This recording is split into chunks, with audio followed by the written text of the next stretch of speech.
Are INFJs particularly spontaneous? And another way of asking the question is, why is it the case that sometimes people feel like they know us well, but then we act spontaneously and they seem shocked by that? Okay, now that's a question that was asked by a viewer. His name is CL Strife. I thank her for the question. It's a question that she asked quite a while ago, and I honestly didn't quite know how to respond. So I let it sink in and simmer in my mind, see if anything positive, anything productive would come out. And I think I'm ready to hazard an explanation. Okay, so I think the first thing to appreciate is that when people think that they know us, often they're wrong about that, because INFJs tend to be very private. But at the same time, when people think that we are not very spontaneous, which is implied in the idea that when we become spontaneous, they are surprised or puzzled or sometimes even shocked indeed. They're right. We are not very spontaneous people. The most spontaneous INFJ is probably the spiritualized INFJ or the secure INFJ. It's between those two. But there's still NI dominance, and it's not really in the nature of NI dominant to be spontaneous, because the way in which people understand spontaneous, someone who's spontaneous, is someone who is in the external world, being social, and reacting in this kind of unfiltered fashion to whatever event is going on, right? And the fact of the matter is, NI doesn't really function that way, because NI first has to take in information. NI first has to aggregate information, and NI has to be patient with that, partly because the way in which SE does the work of absorbing, extracting, aggregating the information to serve as nourishment for NI, it's kind of not easy to predict. It's kind of unreliable. It's mostly unconscious. It's not very well integrated, so you can understand why. So in a sense, an INFJ never really knows in advance when they'll be in a position to act or express an opinion that will come across as spontaneous, because they need to do a lot of spade work first, not just metaphorically, but literally.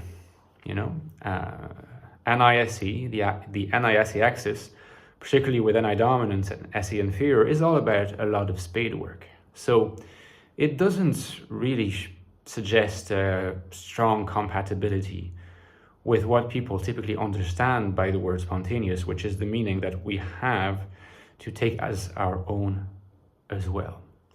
Now, there's another side to the issue, is that sometimes an INFJ might not showcase the kind of private, sort of slow-moving and rather oceanic behavior that would in itself be justifiably described as not very spontaneous, right? And also always keep in mind, to not be very, very spontaneous in this sense does not mean not being authentic. Sometimes people think that spontaneous means authentic. You can be authentic without being spontaneous. If you're not a very spontaneous person, if you're not built to be a very spontaneous person, you can certainly be authentically yourself as someone who's not often spontaneous, and that's fine. So don't assume too quickly that spontaneity means authenticity.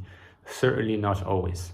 Okay, so you can have an INFJ who does not display these hallmarks of the oceanic living, or the translation of having a kind of NI mind, a mind whose NI is the world that is given to the person in externality.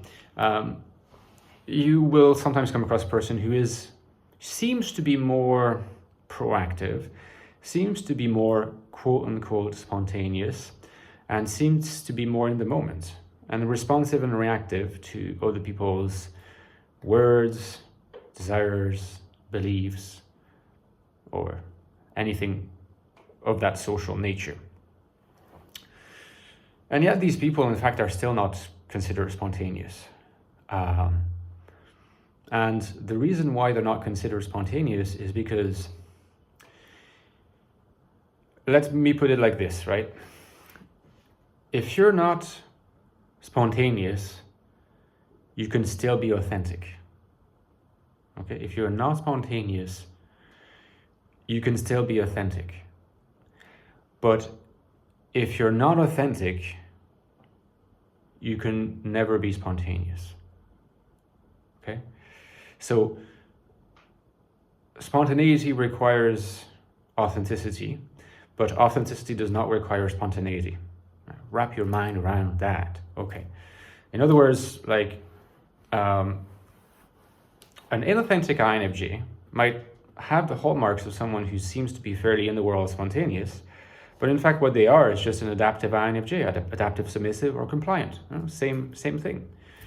And these INFJs are not authentic to their NI. They repress their NI. They kind of conceal their NI in the name of, indeed, adaptation, acceptance, being part of the group, getting on with other people.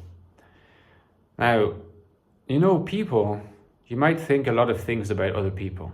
You know, it's certainly true that not everyone's perfect. And there are people who are more likable than others. There are people who are smarter than others. There are people who are more profound than others. There are people who are more helpful than others. But there is a thing that a lot of people have in common, most people have in common, is that they can sense whether you are authentic or not. They might not articulate it to themselves, they might not speak of it, but they'll have this feeling, they have this vibe. You know, the word vibe is common these days. You won't give an authentic vibe, give off an authentic vibe. And that's why they'll consider you not very spontaneous, okay?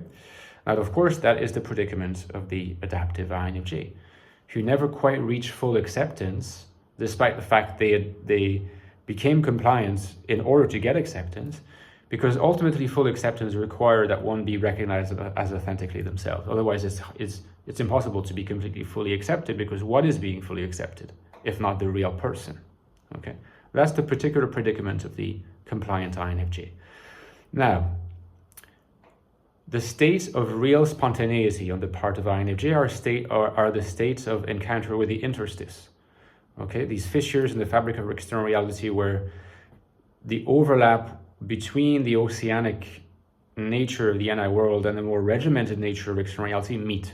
There are points during the day, during the week, during the month, during the year, where the two meet. It's like they're like, these are kind of spaces of resonance, yeah, and usually directly translate into like this not easy to explain surge of energy within you. And the question then becomes, are you going to harness this energy? Are you going to channel it and do something or say something, or are you not? If you do, well, that will be a spontaneous act, because it will be the meeting point between the NI world and the external world. And in some sense, the art of being a spiritualized INFJ is the art of knowing how to cultivate these particular fissures, these interstices, so as to make more of them appear and being able to seize them, to invest them when they do appear. So it's kind of an art of becoming more spontaneous when you look at it from that particular perspective. Okay, so let me know in the comments what you thought, guys. Give me a like, you know it helps massively with referencing. Please subscribe. Don't forget, I've written 2 books on the INFJ, the latest one being The Infinite Soul, which is all about how INFJs can lead authentic life in a world that is often seen as hostile. And I argue in this book, very importantly, that if you are not authentic, there is no way you can find fulfillment, meaningfulness or meaning, and purpose, right? So if you do want to find these things as an INFJ, you have to be authentic. A bit scary, sure, but this book kind of guides you as to how to achieve this. Helped a lot of people. I consider have a look. The first link below is a link to the book, The Prequel. Also has helped a lot of people, The Ecstatic Soul, a new look at the INFJ personality. You should check the reviews to get a sense of what it is about. And I mean, the simplest thing I could say about it is the deepest investigation of the INFJ type online. So if you want the deepest book on the INFJ, you have to get this one, as well as this one. They're the 2 deepest books on the INFJ, and entirely on the INFJ. My research is cutting edge, it's new, so it could be exciting to you. And by the way, guys, just to finish, don't forget, I could not do it without you in terms of your support, so I can keep the channel going. There's a link to my Patreon page down there. If you want to join the community, you get access to some pretty cool perks, like a Discord server where I am. You can interact with me pretty much every day. There are bonus videos every 2 weeks that are released that go more in depth, even compared to these videos and my books. So if you want a lot of my work, even more, if you want to interact with a really cool community, and maybe primarily if you want to make sure that I can continue producing these quality videos every day, please consider supporting me on Patreon. Link is below. And I talk to you next time, guys. Thank you. Bye-bye.